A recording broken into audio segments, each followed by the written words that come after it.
Good morning. So today we are going to be reading chapter 3 from PollyAnna. So let's find chapter 3.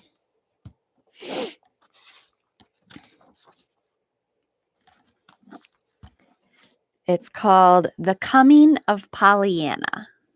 Oops, can you see it?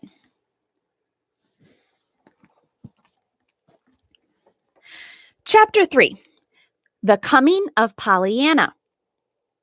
In due time came the telegram announcing that PollyAnna would arrive in Beldingsville the next day, the 25th of June, at 4 o'clock. Miss Polly read the telegram, frowned, then climbed the stairs to the attic room. She still frowned as she looked about her. The room contained a small bed, neatly made to 2 straight back chairs, a washstand, a bureau without any mirror, and a small table. There were no drapery curtains at the dormer windows, no pictures on the wall. All day the sun had been pouring down upon the roof, and the little room was like an oven for heat. As there were no screens, the windows had not been raised. A big fly was buzzing angrily at one of them now, up and down, trying to get out. Miss Polly killed the fly, swept it through the window, raising the sash an inch for the purpose. Straightened a chair, frowned again, and left the room. Nancy, she said a few minutes later at the kitchen door, I found a fly upstairs in Miss PollyAnna's room. The window must have been raised at some time. I have ordered screens, but until they come, I shall expect you to see that the windows remain closed. My niece will arrive tomorrow at 4 o'clock. I desire you to meet her at the station. Timothy will take the open buggy and drive you over. The telegram says, light hair, red checked gingham dress, and a straw hat. That is all I know, but I think it is sufficient for your purpose. Yes, ma'am, but you... Miss Polly evidently read the pause aright, for she frowned and said crisply, No, I shall not go. It is not necessary that I should, I think. That is all. And she turned away. Miss Polly's arrangements for the comfort of her niece, PollyAnna, were complete. In the kitchen, Nancy sent her flat iron with a vicious dig across the dish towel she was ironing. Light hair, red checked gingham dress, and straw hat. All she knows, indeed. Well, I'd be ashamed to own it up. That I would. And her my onlyest niece, what was a-comin' from way across the continent. Promptly at 20 minutes to 4 the next afternoon, Timothy and Nancy drove off in the open buggy to meet the expected guest. Timothy was old Tom's son. It was sometimes said in the town that if old Tom was Miss Polly's right-hand man, Timothy was her left. Timothy was a good-natured youth and a good-looking one as well. Short as had been Nancy's stay at the house, the two were already good friends. Today, however, Nancy was too full of her mission to be her usual talkative self, and almost in silence, she took the drive to the station and alighted to wait for the train. Over and over in her mind, she was saying it. Light hair, red checked dress, straw hat. Over and over again, she was wondering just what sort of child this PollyAnna was anyway. I hope for her sake she's quiet and sensible. And don't drop knives nor bang doors, she sighed to Timothy, who had sauntered up to her. Well, if she ain't, nobody knows what'll become of the rest of us, grinned Timothy. Imagine Miss Polly and a noisy kid. Gory, there goes the whistle now. Oh, Timothy, I think it was mean to send me, chattered the suddenly frightened Nancy as she turned and hurried to a point where she could best watch the passengers alight at the little station. It was not long before Nancy saw her, the slender little girl in the red checked gingham with 2 fat braids of flaxen hair hanging down her back. Beneath the straw hat, an eager, freckled little face turned to the right and to the left, plainly searching for someone. Nancy knew the child at once, but not for some time could she control her shaking knees sufficiently to go to her. The little girl was standing quite by herself when Nancy finally did approach her. And here is a picture of Nancy approaching PollyAnna. Are you Miss PollyAnna? She faltered. The next moment, she found herself half smothered in the clasp of 2 gingham-clad arms. Oh, I am so glad to see you, cried an eager voice in her ear.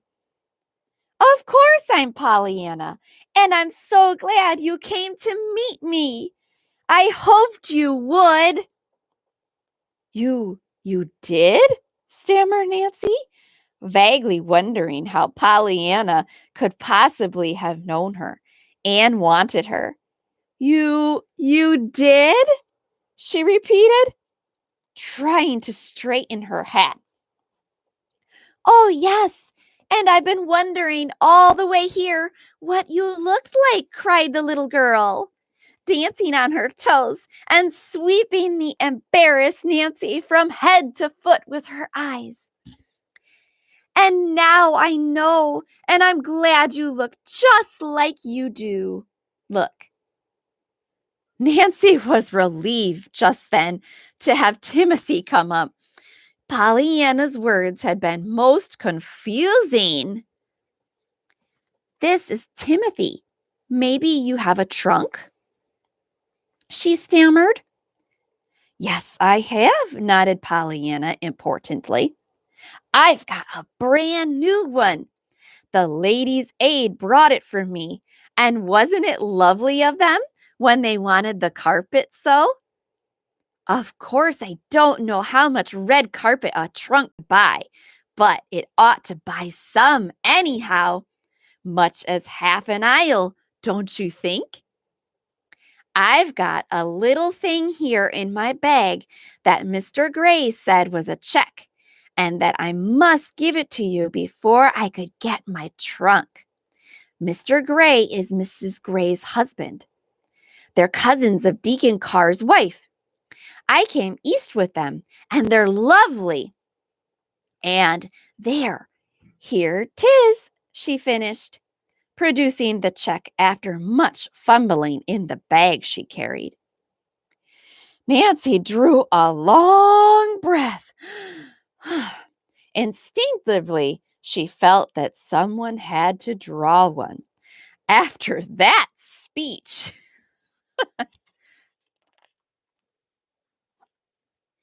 Then she stole a glance at Timothy.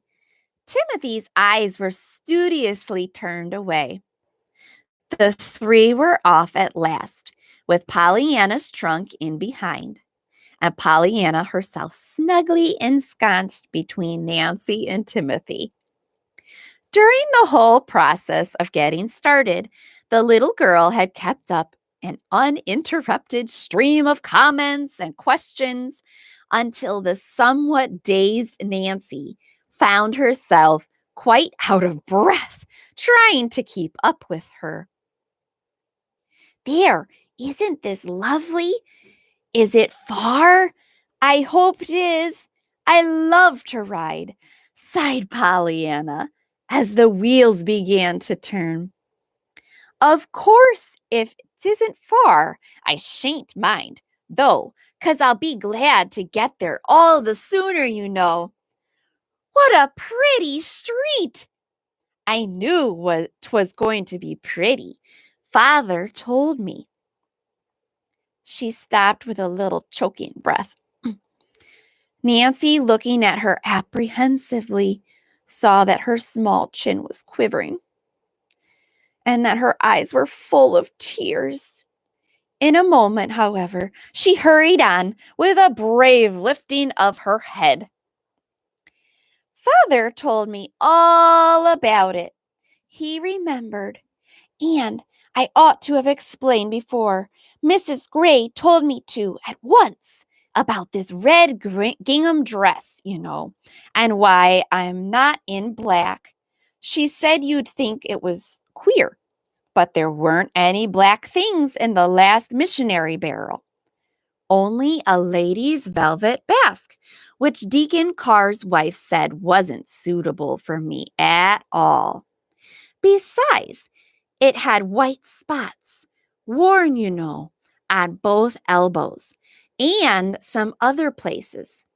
Part of the ladies' aid wanted to buy me a black dress and hat, but the other part thought the money ought to go toward the red carpet they're trying to get for the church, you know. Mrs. White said maybe it was just as well anyway, for she didn't like children in black.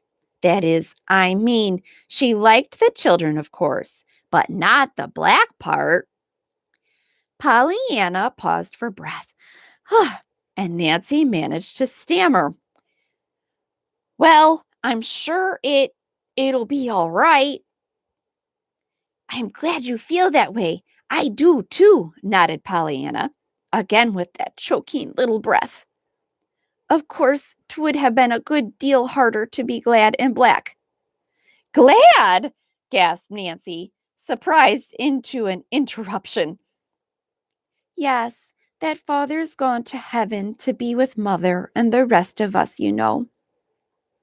He said I must be glad, but it's been pretty hard to do it, even in red gingham, because I wanted him so, and I couldn't help feeling I ought to have him, especially as mother and the rest have God and all the angels, while I didn't have anybody but the ladies' aid.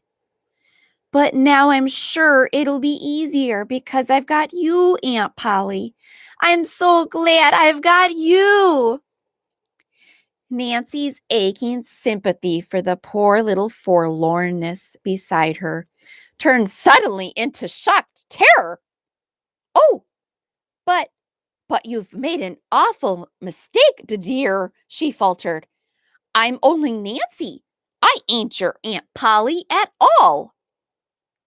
You aren't? Stammered the little girl in plain dismay. No, I'm only Nancy. I never thought of your taking me for her. We ain't a bit alike. We ain't. We ain't.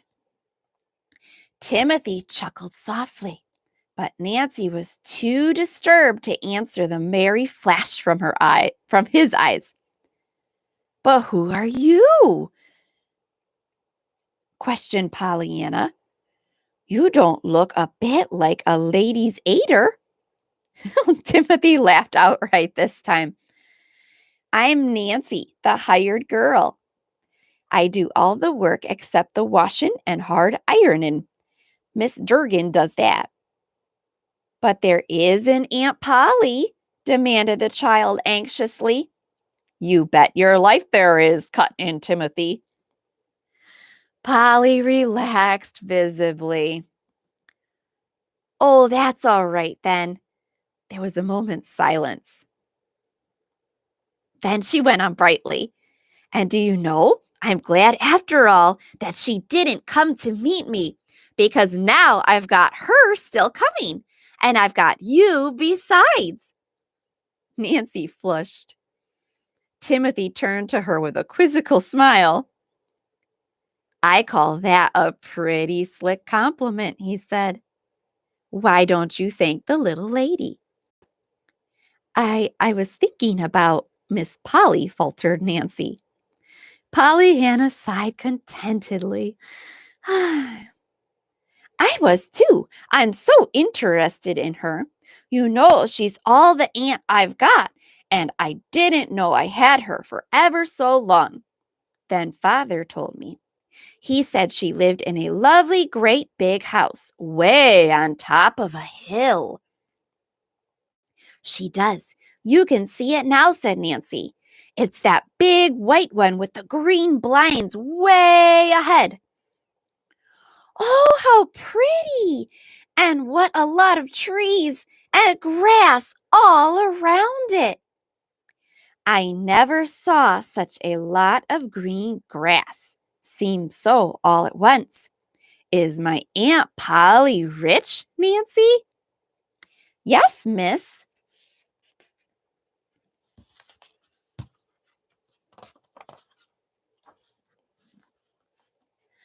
I'm so glad. It must be perfectly lovely to have lots of money. I never knew anyone that did have. Only the whites. There's some rich.